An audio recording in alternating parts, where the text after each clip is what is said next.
This isn't just another crime story. This is the case that horrified an entire nation, reshaped popular culture, and inspired some of the most terrifying characters in TV and in film history. This is the true story of Edward Theodore Gein, known as the Butcher of Plainfield. Welcome to Killer Genes. I'm Melissa. This story is once again thrusted onto our TV screens from an upcoming movie starring Charlie Hunnam. Then I started to realize this guy also inspired the Bates Motel series, which was so incredible. And it made me want to know a little bit more about the real Ed Gein. Since scripted shows are often skewed a little bit from the truth or exaggerated, I just wanted to deep dive into the real man who inspired these retells. Also, the curiosity of learning how serial killers came to be, what was the ignition point back decades ago compared to how it is today. I'll explore Gein's childhood, the twisted psychology behind his actions, the murders that exposed his secret life, the trial that shocked America, and his lasting impact on horror storytelling. So, let's get into it. They want justice, they want answers. What stands out to you about his personality? What's the family want most of all? Closure. But you were just the last person to see her. Get out There's of my an arrest yard warrant. and leave. You have a lot of weighty accusations. Starting in Plainfield, Wisconsin, before he made headlines, Ed Gein was born in 1906. He was a quiet farmer who became a household name, not because of his personality, but because of the unspeakable horrors discovered inside his farmhouse in 1957, when he was about 51 years old. Plainfield, Wisconsin in the 40s and 1950s was the kind of place where everybody knew the make of your truck and how your roof held up after that last storm. Long winters, fields that ran to the tree line, and a main store where a hardware store and tavern did as much social work as commerce.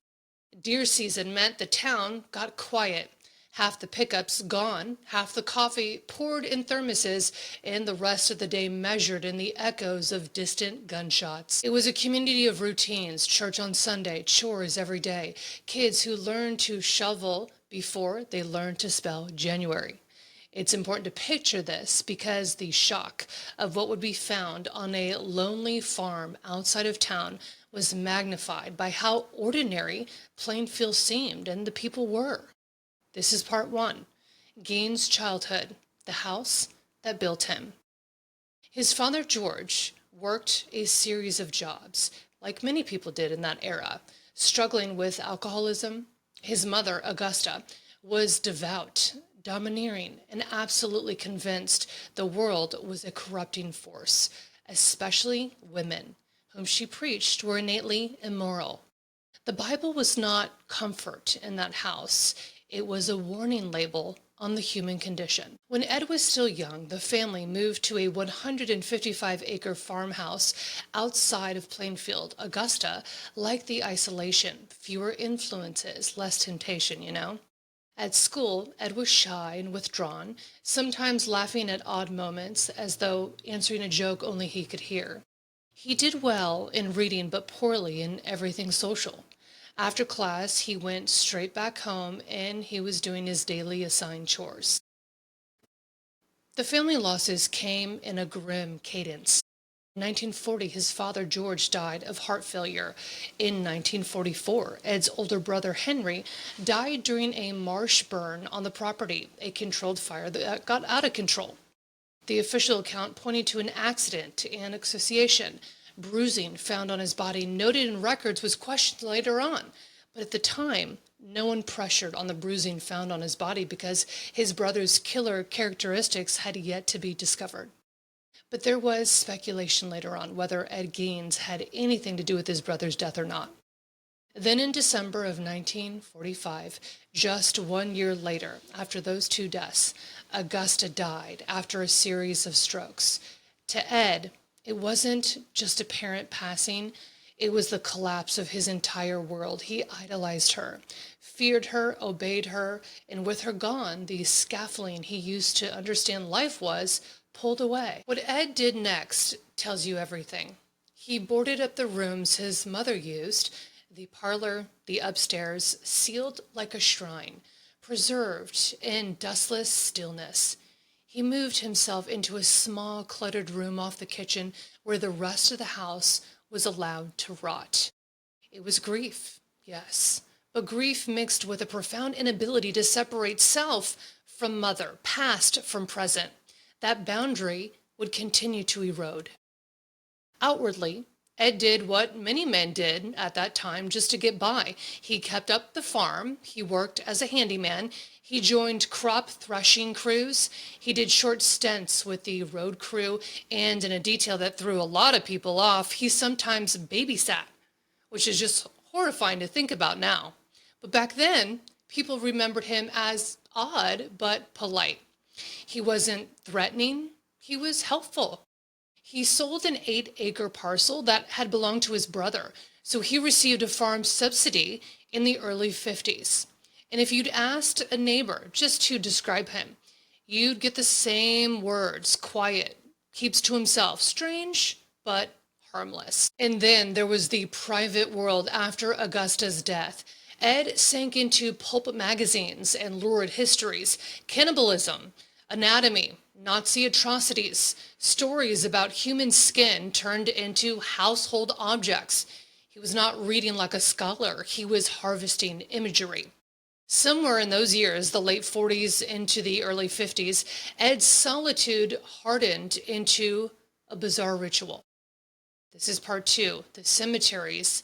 Ed later admitted that between 1947 and 1952, he made dozens of nocturnal trips to local cemeteries. He often told it as if it happened in a fog, like some episodes began under a trance and wore off at the edge of the grave, sending him home empty-handed.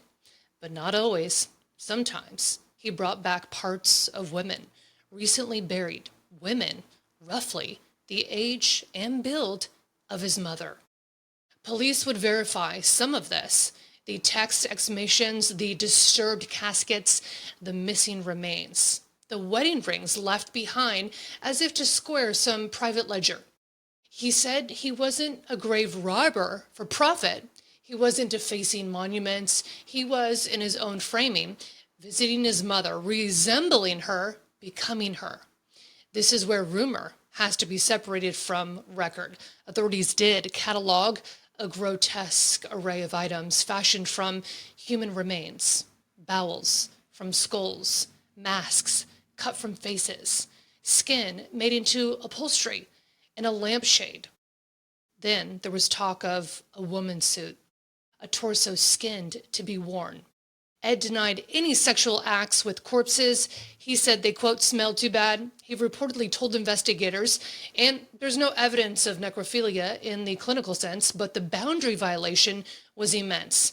Death was not an ending to him, it was material. If you're looking for what went off in Ed Gein, well, don't just look at the gore. Look at the loneliness. Look at the devotion curled into fixation. Look at a man trying to stitch, literally, the outline of his mother onto the present tense. Part 3, victim number 1, Mary Hogan. December 8th of 1954, in the Pine Grove, Bancroft area, there was a tavern that drew a crowd each night, a local tavern everyone wanted to go to, and Mary Hogan, she was from Austria, born in 1901. She was 51 years old at the time, and she was the owner of that tavern, with a life that went through marriages, a daughter, and across an ocean. She was known locally as blunt, tough, and independent, the kind of woman who ran a room with her voice and her presence. Sometime that night, somebody pulled out, it was either a 32 or a 22 caliber, the weapon accounts vary what the cartridge was, but Mary Hogan vanished.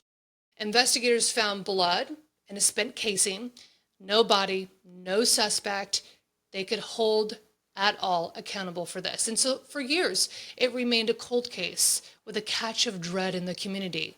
People talked, as people do in small towns, who had the temperament, who had a grudge.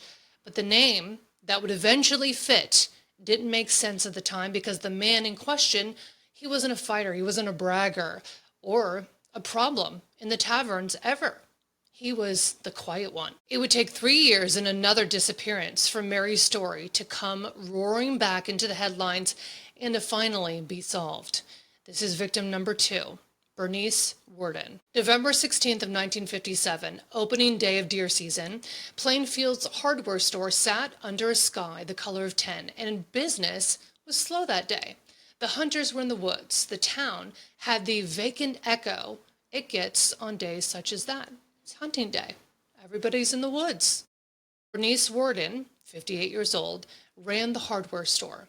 She'd been a fixture there for years, like the other victim. A steady presence behind the counter. Her son was a deputy sheriff, Frank Worden. He stopped by later that afternoon to check on his mom and found blood on the floor. The cash register, it was open, and the last receipt written, antifreeze, the name on it, purchased by Ed Gein.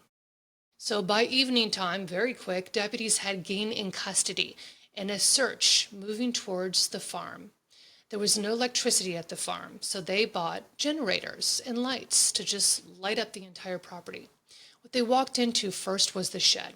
They found a body hung upside down, decapitated, and dressed like a deer. It was Bernice Worden. It was his mom. She'd been shot with a .22 rifle. The mutilation was post-mortem.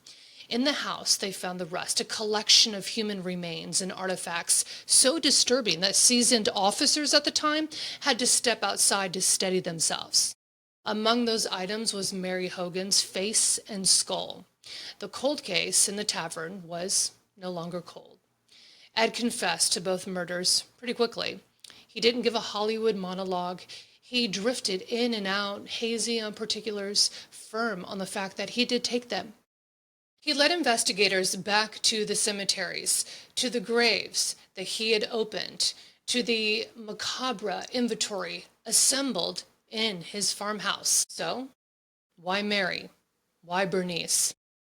There's a pattern here, and it isn't numerically vast. It's psychologically very specific. Mary Hogan and Bernice Worden, they were both in their 50s. They were local business owners. They were strong women. They were visible. And most importantly, to Ed's inner map, they resembled his mother in age and in presence. Investigators and later psychiatrists concluded that Ed's violence was targeted, fused to a need to control and inhabit the idea of his mother. When the graves no longer satisfied the compulsion to recreate Augusta's presence, murder appears to have followed the same blueprint. Women who felt to him like Augusta was alive again, close enough to stitch the past to the present. Now, it's reductive to say he killed them because they looked like his mom. It's closer to the truth to say that the only woman who had ever mattered to Ed was gone, and he tried to rebuild her out of the nearest shapes he could find, finding it in two women and killing them to keep the thoughts, the presence of his mom alive. It's just so creepy. It's so creepy. Part 3. The interrogations, the courtroom, the diagnosis. The legal path was not straightforward. During questioning, the county sheriff reportedly assaulted Ed, banged his head into a wall, and as a result, Ed's initial confession was ruled inadmissible. But there was more than enough physical evidence to proceed. On November 21st of 1957, Ed was arraigned on one count of first-degree murder. He was diagnosed with schizophrenia and deemed incompetent to stand trial. He was then sent to a secure psychiatric facility. A decade later, in 1968, doctors said he was competent, and the case went forward. It was a bench trial with no jury. 11 years later, the judge quickly found him guilty of the murder of Bernice Worden. Then came the insanity or sanity phase. The court ruled Ed was legally insane at the time of the crime, and he was committed to a state hospital where he would remain for the rest of his life. It is often said, why only one murder trial when he admitted to killing two people? The official answer, it's practical. The cost, at that time, and complexity.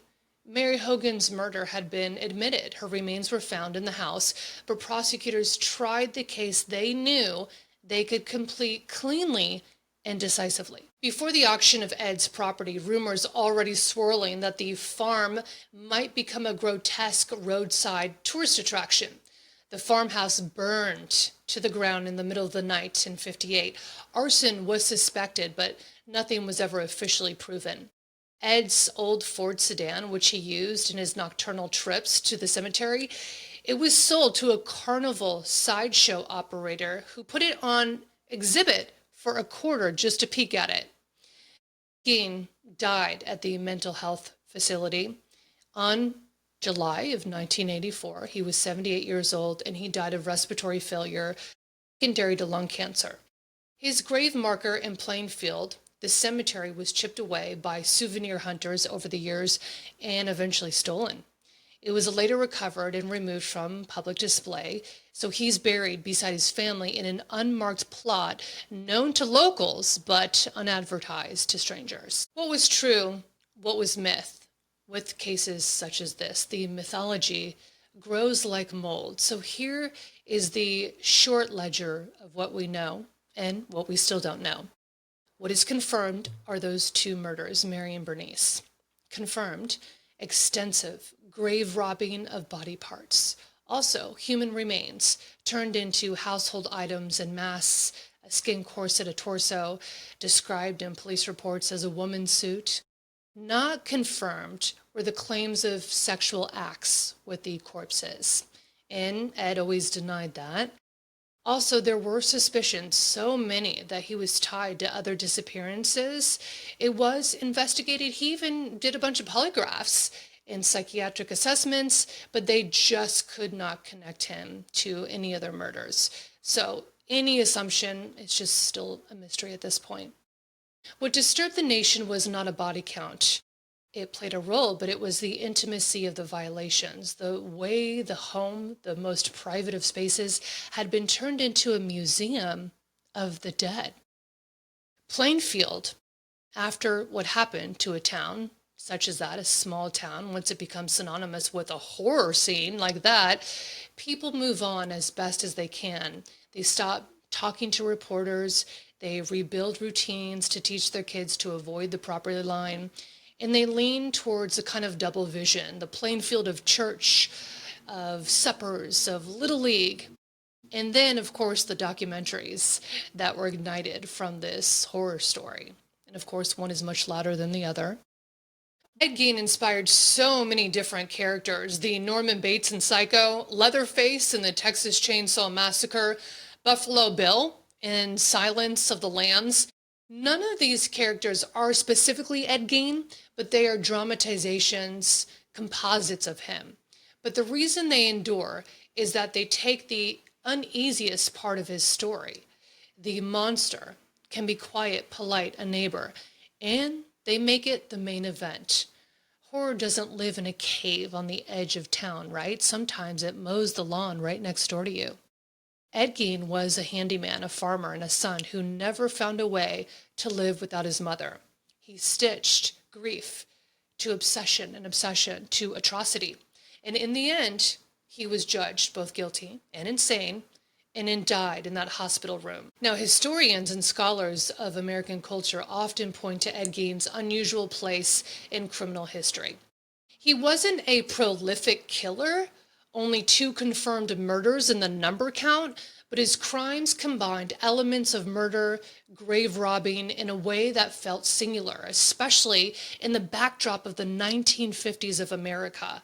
Now, think about that time, because the contrast, it really matters. This was the Eisenhower era, the time remembered in pastel hues, Leave It to Beaver, the post-war stability.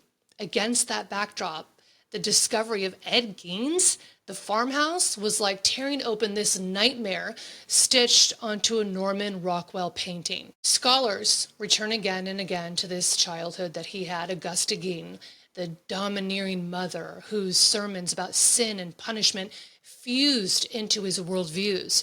She instilled a fear of women, a loathing of sexuality, and an obsession with purity. So after she died, Ed preserved her bedroom like a shrine.